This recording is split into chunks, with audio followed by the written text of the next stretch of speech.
Nessa aula, nós aprenderemos sobre as migrações internacionais e nacionais. Na primeira parte da aula, nós vamos estudar sobre a definição dos conceitos de migração, imigração, emigração e refugiados. Depois aprenderemos sobre as principais migrações internacionais, mostrando o funcionamento dos fluxos de migração e as principais tendências de migração. E também discutiremos um tema muito importante na atualidade, que é o caso da xenofobia. E, por fim, estudaremos as migrações nacionais, que podem ser estudadas através da imigração, ou seja, da entrada de pessoas no Brasil, como as pessoas saindo do Brasil e indo para o exterior. Nosso primeiro conceito é o conceito de migração, do qual é definido como indivíduos, pessoas, que se deslocam de um lugar para outro. Geralmente, a migração ela é dividida em dois tipos: a interna e a externa. No caso, como por exemplo nós moramos no estado de São Paulo, nós pensamos interno quando as pessoas entram no estado de São Paulo. E a migração externa quando as pessoas saem do estado de São Paulo.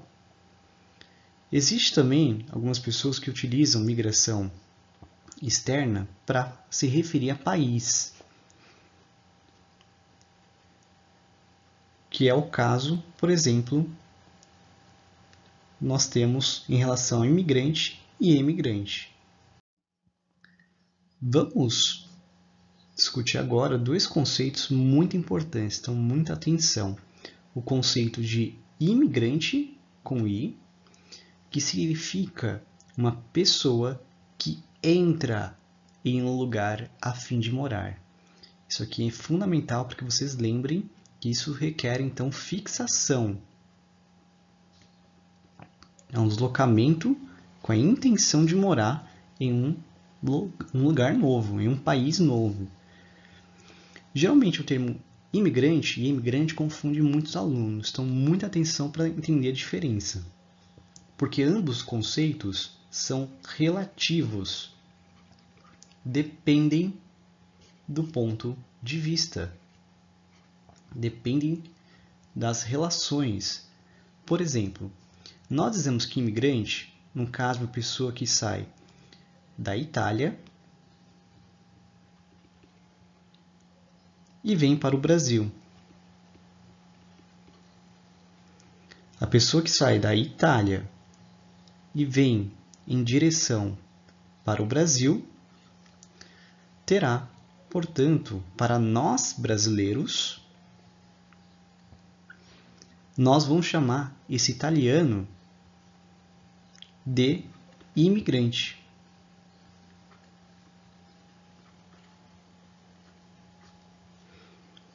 Mas se a gente analisar como que os compatriotas desse italiano vão chamar ele em seu país natal, será diferente, né? Então isso aqui é um ponto de vista. Vamos ver agora como ficaria o caso da imigração.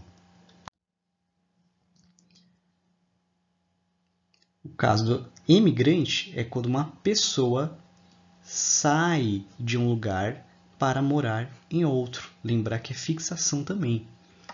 No mesmo caso do exemplo anterior, nós temos então o italiano, que muda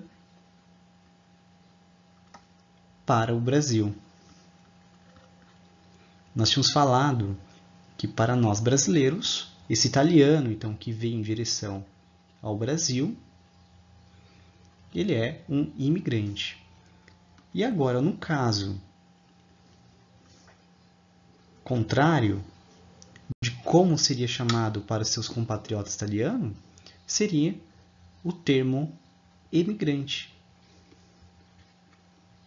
Então percebe que o mesmo italiano que morava na Itália, seu país natal, e veio ao Brasil, ele vai ter então dois nomes, dependendo de onde ele vem. Para nós brasileiros, ele seria um imigrante, mas para os italianos, ele é chamado então de emigrante. E por último, um conceito muito importante, vale muito a pena vocês prestarem atenção, pois é um conteúdo de atualidades que envolve relacionado ao termo refugiado. Refugiado é o indivíduo que são obrigados a deixar seu país de origem, ao seu país natal, ou seu país que ele está morando, seja por motivos de guerras, perseguições, violação de direitos humanos. Podem também ser por causas naturais, como, por exemplo, desastres naturais, furacões, terremotos, cujo país não consegue recuperar e podem levar então a problemas internos, como guerras civis, saques e, enfim, problemas de saúde em forma geral. Dando sequência agora, nós temos aí uma análise sobre a migração na história, né? Relembrando daquele vídeo que eu indiquei em sala de aula para vocês, né? Sobre a migração, que é fundamental.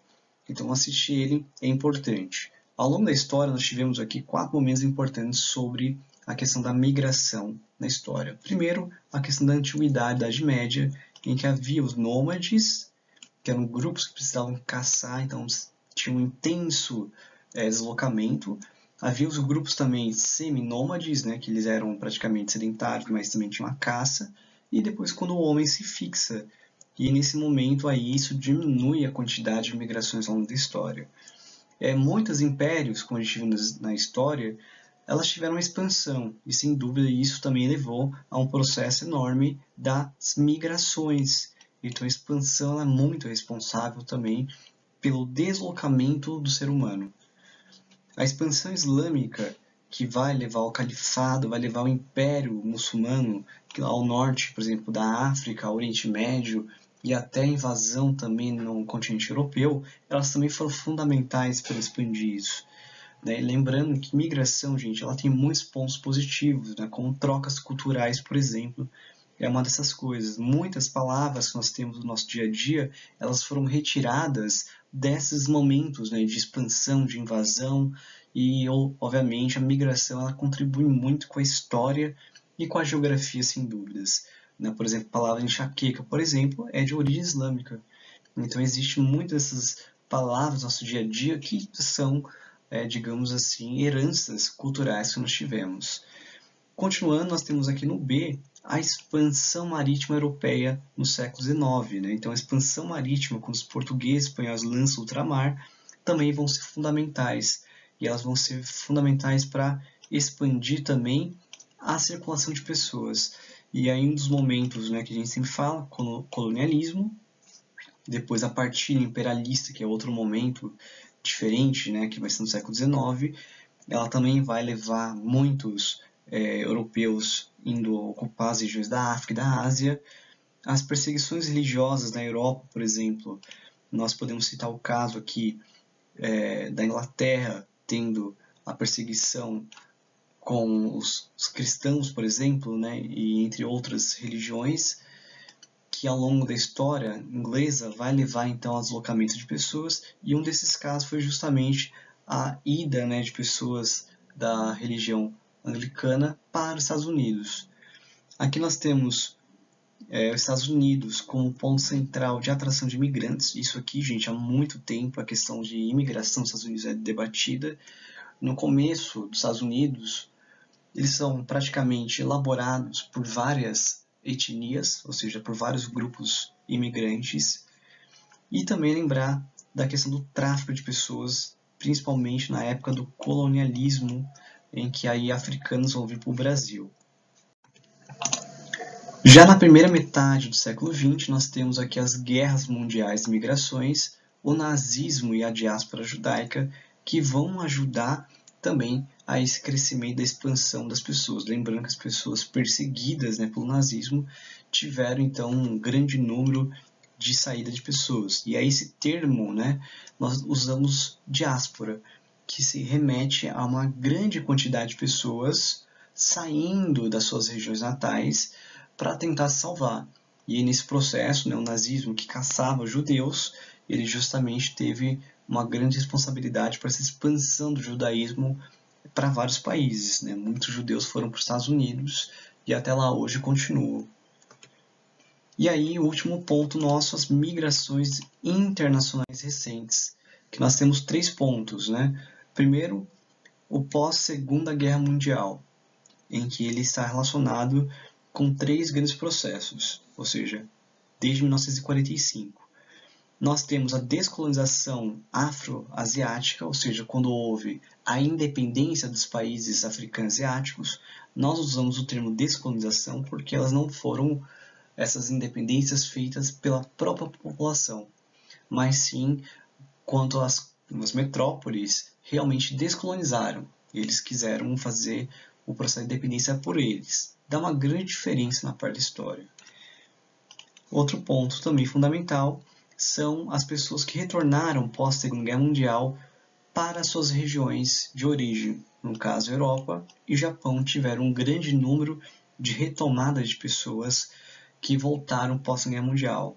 E hoje em dia, muitos países são regiões de atração de mão de obra, e naquela época, justamente, a reconstrução europeia vai ser um fator predominante. Muita gente tão ligada às suas terras natais vão voltar. Muitos judeus também retornam às suas casas. O segundo ponto que nós temos é as políticas restritivas da migração, ou seja, aquelas políticas que vão restringir a migração, vão proibi-las. O caso da xenofobia, que eu vou falar bastante, e o ultranacionalismo, que é um conceito um pouco complicado, mas nacionalismo ele até que é bom. Ele é uma forma de memória do país, memória de preservação do país, de orgulho nacional. O problema é o ultranacionalismo, que aí a gente também pode citar, por exemplo, os países que têm ali grupos neonazistas, por exemplo. Pessoas são ultranacionalistas, de orgulho da sua nação e não querem se misturar com outros. Aí isso sim é um problema. Mas depois a gente fala sobre essa xenofobia e esse exemplo de ultranacionalismo. Nós também temos muitas políticas de repatriamento. Pessoas que saíram do país por algum motivo, seja econômico, guerra civil, estão buscando voltar. Mas hoje o que pega são as barreiras migratórias. A principal delas, os muros construídos em volta dos países. Aqui outro ponto importante é lembrar que existem leis também que acabam muitas vezes dificultando. Leis que acabam dificultando, como os Estados Unidos, a entrada de pessoas. Então a lei ela também pode ser um fator decisivo. O terceiro ponto são os destaques migratórios atuais, que hoje muita gente da África se direciona para a Europa. Lembre-se disso, embora isso vai depender da relação. Já vou explicar para vocês entenderem quais são aí as tendências das migrações. Hoje é uma dispersão de chineses. A China está tentando dominar o mundo realmente e ela busca, através do seu domínio, também um incentivo que os chineses, suas empresas, espalhem para o mundo. Então é muito comum ver que os chineses estão cada vez mais atingindo várias dimensões. Só olhar Presidente Prudente, o quanto chineses têm, que também são motivados pela ditadura chinesa, por retirada de direitos básicos, perseguições, falta de democracia, isso também está relacionado. Mas o fator econômico também é primordial e é um incentivo do governo chinês de que as pessoas vão para realmente outros locais, né? Então isso aqui é um fator primordial entender também. Outra coisa importante é que existe hoje muita atração de trabalhadores para as regiões sudeste asiático. É a região onde mais precisa de mão de obra. Então eles acabam tendo aí a necessidade de pessoas se direcionarem para essa região.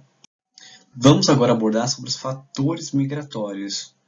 Nós temos aqui como fatores aquilo que pode contribuir ou pode expulsar pessoas para um país especificamente. No primeiro aqui os fatores de repulsão, ou seja, aqueles fatores que vão expulsar as pessoas de uma cidade ou de uma região e vão buscar então levar a outros motivos.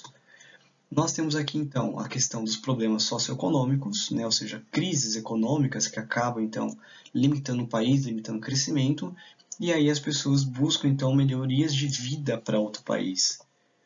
As guerras também são outro motivo muito preocupante.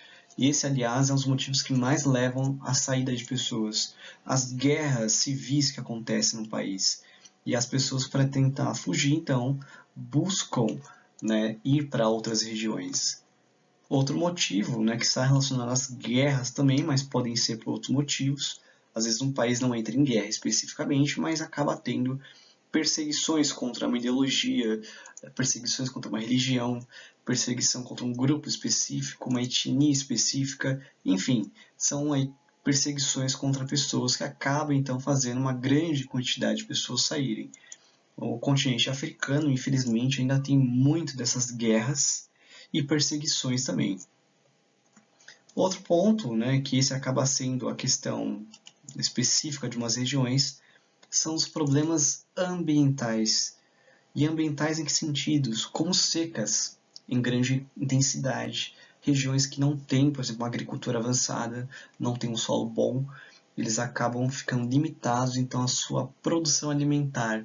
Né? Aqui, problemas ambientais relacionados a outros é um pouco difíceis, mas também pode ser relacionados a tornados, por exemplo, que pode também afetar ciclones tropicais que podem então fazer com que as pessoas busquem países longe desses problemas ambientais mais comuns. Terremotos também podem ser, mas geralmente aí relacionados à questão principalmente desses desastres naturais. E agora vamos para os fatores de atração, ou seja, aquilo que vai atrair a pessoa a ir a um país, né? Ou seja, aquele fator que temos um país e aí vai nos direcionar então para ele, certo? Ele também está um pouco relacionado com esse de repulsão. Esse aqui seria de atração, já repulsão aqui em cima, né, para vocês entenderem, seria as setas sentido contrário, os círculos seriam a bola, né, o país seria a bola, perdão, e isso quer dizer relacionado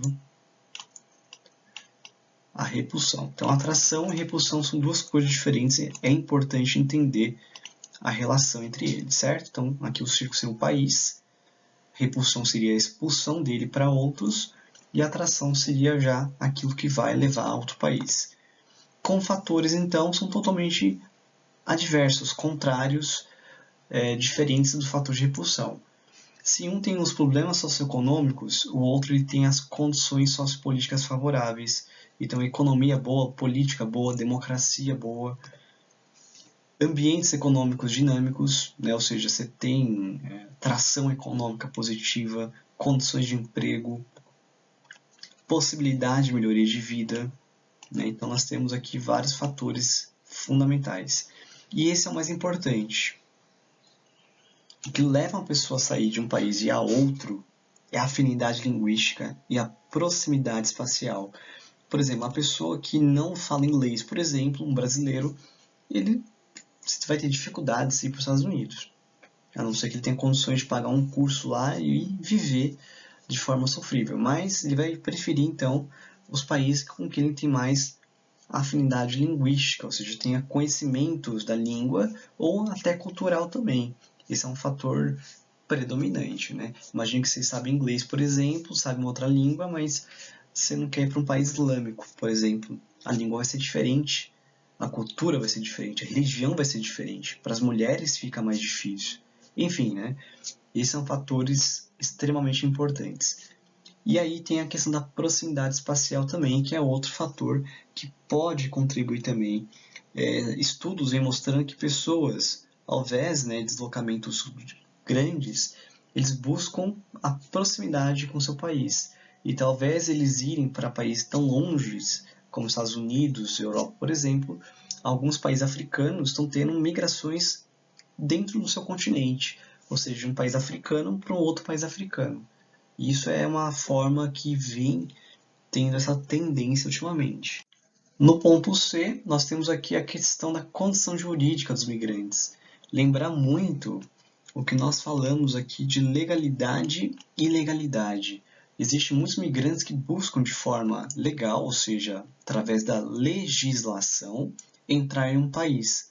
Só que tem muita gente que acaba entrando de forma ilegal.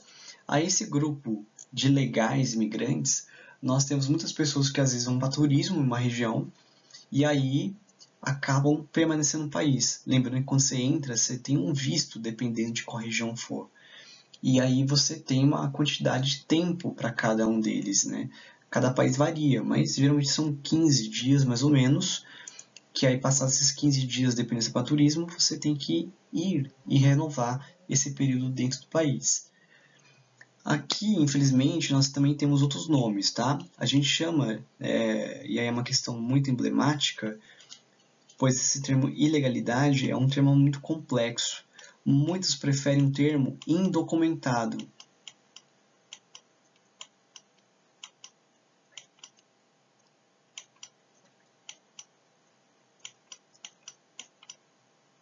Ou seja, pessoas que não têm documento, indocumentado, do que termo de ilegalidade, né? Como se não pudesse fazer migração, mas na verdade a pessoa não tem os documentos legais para entrar no país. Lembrar que os Estados Unidos vem sendo muito rigoroso com essas migrações, isso é uma forma de criar uma barreira. E essas pessoas, então, elas acabam sendo clandestinos no país e acabam, então, entrando vários problemas, porque ele não vai ter ali a possibilidade de ter um trabalho registrado em carteira, não vai ter saúde garantida, não vai ter assistência do Estado que tiver. Então, muitas pessoas que buscam aquele sonho de entrar em um país, mesmo de forma legal, pois sabe da dificuldade, ele acaba, então, gerando outros problemas. E muitas pessoas acabam indo para partes ruins da economia, né, como tráfico, sequestros, enfim, gangues e assim por diante. E é por isso que está relacionado também o tráfico humano. Muitas das pessoas acabam trabalhando para tentar fazer essas passagens da pessoa de um país a outro. Não só nos Estados Unidos, mas principalmente no México, é muito conhecido os coiotes, que são aquelas pessoas que fazem essas travessias, que é no México. Mas isso também é muito comum em outros países. Né? Então, teve um caso até de um país lá da Hungria, por exemplo, que pessoas pagaram para atravessar legalmente até a Alemanha, se não me engano, e na verdade as pessoas, né, acabaram tudo morrendo no caminhão que estavam e acharam um caminhão cheio de corpos mortos, deve ter tido algum problema, e a pessoa acabou então, né, todos acabaram morrendo tentando entrar no país. E aí nós temos a questão também de asilados e refugiados políticos, né, que aí são outros termos que nós vamos trabalhar também. O asilado político é aquele que é perseguido politicamente em um país, aquele que é muito importante no sentido político. Pode ser um país que tem uma ditadura, pode ser um país que tenha problemas por expressão cultural, e as pessoas então acabam buscando a sua ida ao outro país. Né? Asilo quer dizer proteção. Se a gente for lembrar asilo de idosos, ser uma proteção aos idosos, e vão dar os cuidados. Já o asilado político é pessoas que são perseguidas politicamente. No caso asilado, ele precisa, então, de uma aprovação, né, digamos, do outro país para entrar. E aí nós temos alguns casos que eu vou falar até na aula, do Edward Snowden, que é um americano, que ele é um asilado político hoje. que ele justamente divulgou dados do governo americano, ultraconfidenciais, e ele acabou então sendo perseguido, e aí ele acabou sendo asilado lá na Rússia. Outro caso também é do Julian Assange, um australiano, que divulgou dados americanos e ele hoje está preso na Inglaterra, mas ele era um asilado político e perdeu esse direito depois. E aí outro fator muito importante entender, então, qual que é o fator que mais leva à migração? É a atração de imigrantes pela mão de obra, é pela questão econômica.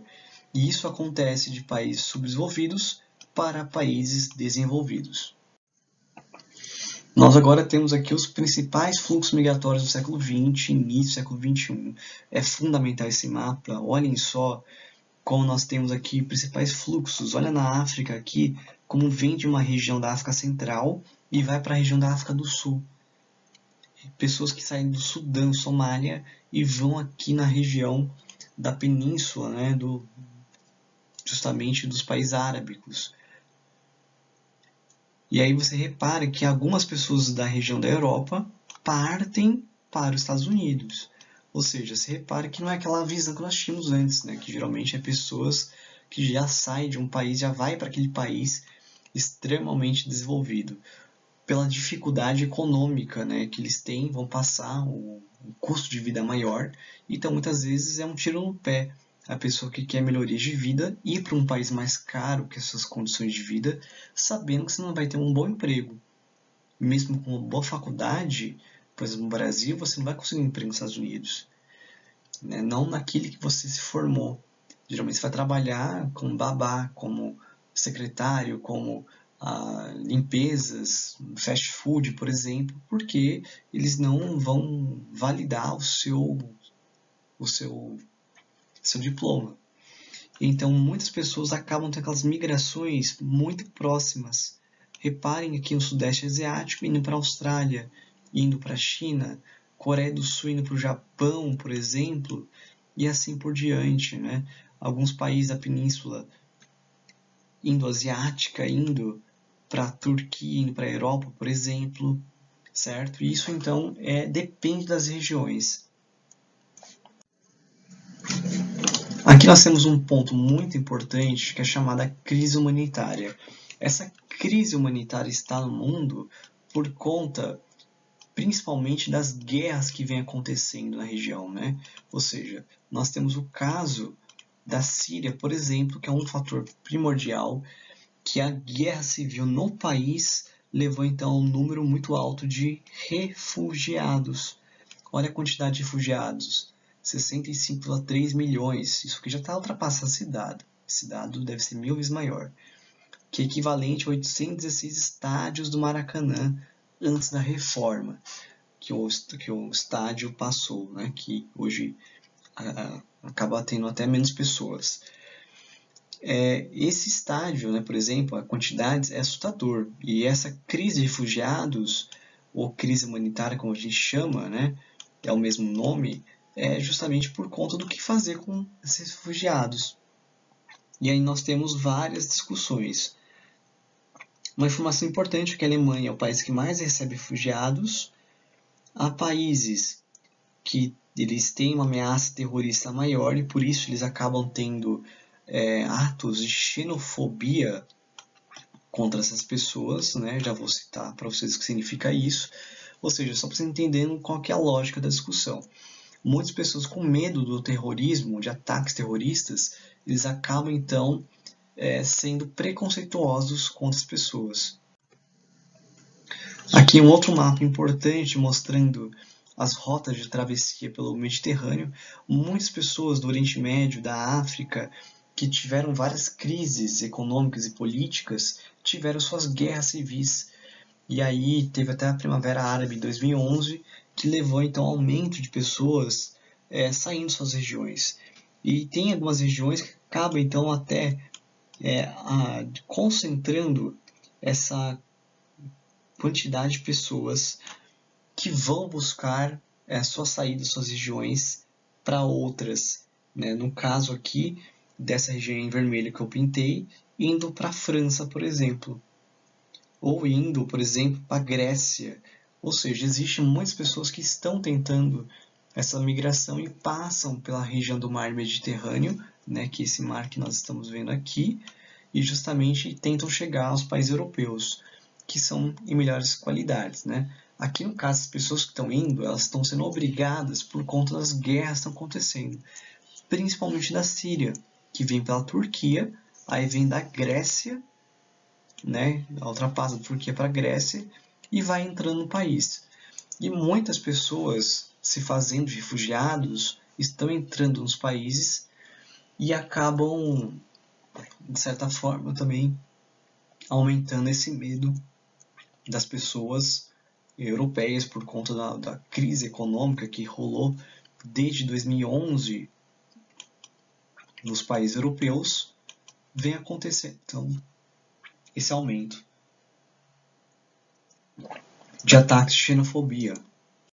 Você tem uma ideia, né? Muitos países com o aumento dessa crise de 2011 da economia, lembrando que nós tivemos duas grandes crises econômicas, uma de 2008 nos Estados Unidos e outra em 2011, que foi a crise no euro, a crise nos países europeus. Essas crises fizeram a redução das políticas de proteção social. Muita gente ficou desempregada, muita gente teve problemas de moradia, então várias manifestações rolando na Espanha, Portugal, França, Itália, Alemanha, por exemplo, Reino Unido. E isso começou então a levantar um medo europeu. E nessa mesma época, em 2011, teve as primaveras árabes que acentuaram essa quantidade de migrações por conta de guerras civis, perseguições que rolou nesse momento de primavera árabe, né, que foi uma tentativa de rebeldia da população contra os governos autoritários. E aí, no meio dessas revoltas, alguns governos endureceram suas políticas e acabaram levando então à guerra civil. E aí muitas pessoas então partiram das regiões justamente islâmicas, né, onde rolou a Primavera Árabe, e foram para os países europeus. E nesse contratempo, esses países europeus começaram então a aumentar suas políticas de barreiras migracionais. Por exemplo, em 2015, a Áustria fez um muro com a Eslovênia, está em construção ainda. A Áustria também prometeu um muro entre a Áustria e a Itália.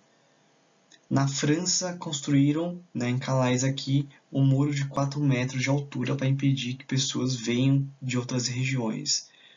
A Bulgária fechou a fronteira com a Turquia, né, que são países muito próximos. A Espanha também fechou a fronteira no Estreito de Gibraltar, que era uma ligação com os países do norte da África. Essas políticas todos esses medos levaram então ao que a gente chama de xenofobia, que é aquela aversão contra os imigrantes, é um preconceito com os migrantes, seja no jeito de falar, seja na vestimenta, seja na religião, seja no estilo, né, que a pessoa tenha, seu cabelo, sua barba, tudo que remete a ser uma pessoa estrangeira e um ato de preconceito é chamado de xenofobia, que pode ser verbal ou ela pode ser também já mais agressiva, né, conforme nós veremos alguns exemplos. Muitas pessoas xenófobas, eles usam esses 3 argumentos aqui, que na verdade é um argumento entre aspas, tá, gente? Não é bem um argumento, mas outros problemas escancarados que acabam levando então a esse questionamento. O primeiro é que muitas pessoas acabam aumentando sua xenofobia por conta dos empregos. Tanto é que teve um caso de um brasileiro que estava fazendo xenofobia com um haitiano, dizendo que ele estava roubando seu emprego. E na verdade o cara não estava roubando emprego de ninguém, né? Ele estava lá no emprego que provavelmente foi difícil para ele achar, mas nem o cara que estava criticando ia conseguir. Depois eu vou tentar achar esse vídeo e mandar para vocês.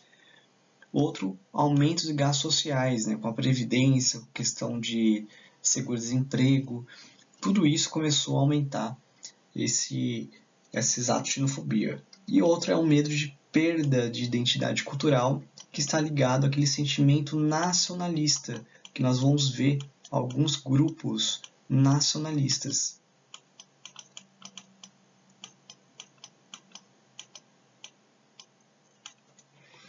A maioria dos refugiados tem origem então do norte da África e Oriente Médio. Isso está relacionado pelo quê? Pela Primavera Árabe. Eu vou abreviar aqui, tá, gente? Primavera Árabe. O destaque, né, da quantidade de refugiados é a Síria por conta da guerra civil que acontece no país. Essa guerra civil que é causada como consequência da Primavera Árabe. Eles tentaram fazer Primavera Árabe na Síria, não deram certo. E aí eles acabaram tendo esse aumento de refugiados que até hoje continua, né? E qual é o destino desses refugiados? A maioria vai para países vizinhos, né, justamente da Síria, no caso deles, e depois vão para países europeus buscando uma proteção do Estado, né, já que seu país está em condições desumanas, eles buscam então esses países que têm mais condições políticas de ir.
E aí, muitas dessas condições que esses refugiados têm são de colocar em risco a sua vida.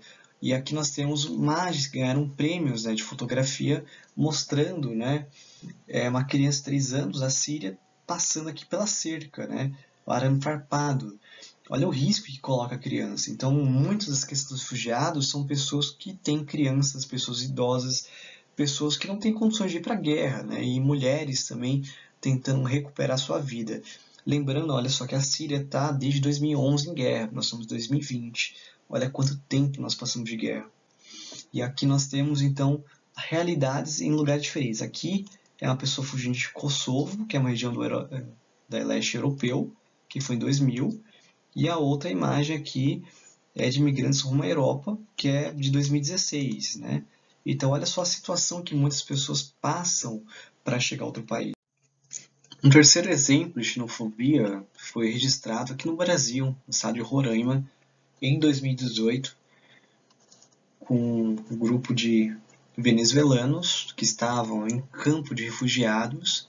E aí teve até uma notícia de uma fake news divulgada que havia venezuelanos tido um ataque, assaltado uma farmácia, e a população tentou fazer justiça com as próprias mãos e acabaram incendiando o campo de refugiados. E essa cena foi registrada que mostra o drama que é esse caso de xenofobia.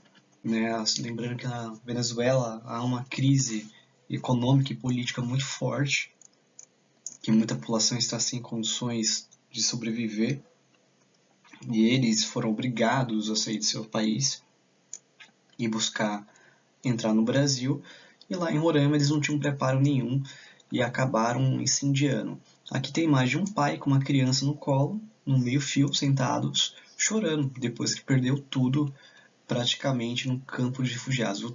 Tudo que eles tinham, que era um pouco, né, evidente, lembrando que o cara não vai levar a casa inteira nas costas. Então, imagina o drama, a situação que é a xenofobia. E aqui uma outra imagem emblemática também, que mostra, né, de um menino que foi morto na praia, né? Ele morreu, na verdade, tentando atravessar até a região. E ele apareceu na praia da Turquia no dia 2 de setembro de 2015. E ele tentou chegar à Turquia e acabou a polícia achando o corpo da criança. Essa foto ela é bem emblemática, né? Então, depois que eu não mostro ela, só mostro aqui uma charge mesmo do que aconteceria com a criança saindo. Ela pode estar sujeita em um barco, esse barco afundar na travessia do mar Mediterrâneo, e aí temos essa cena, infelizmente, né? Tanto o vô como a criança morreram na travessia. E aí outro caso que foi em 2016, né?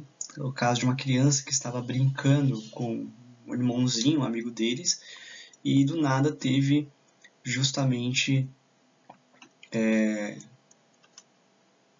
um ataque à bomba, e aí ele acabou ficando assustado. Ele ficou cheio de escombros no rosto, uma cara de assustado. Então aqui mostra bem qual que é a escolha para a criança síria. Se fica, ele pode estar sujeito a quase morrer no meio da guerra, né, que ele estava na Síria, ou dessa criança síria que saiu em direção à Turquia e morreu na embarcação. Vejam só a escolha que tem, infelizmente, essas crianças, né? Ou morre tentando atravessar, ou quase morre ficando. Ou seja, nós vemos aqui como a xenofobia ela pode ser vista de várias formas. E aqui tem um slide com 2 exemplos de milhares de outros que nós podemos usar com uma mensagem um pouquinho diferente, né? Nós temos aqui 2 casos de resistência que chamam a atenção. Muito interessante essas 2 imagens. Aqui nós temos a Zakia, que não sei qual a origem dela, mas num protesto anti-islâmico na Bélgica. Reparem aqui esses símbolos. Esses símbolos são da Meca. Aqui tem um símbolo de proibição da burca. E vem ela, que é islâmica, e faz uma selfie. E ainda faz uma pose contra as pessoas. Tem um cara aqui até dando uma risada, que provavelmente deve estar pensando outra coisa, né? Coragem da pessoa fazer isso.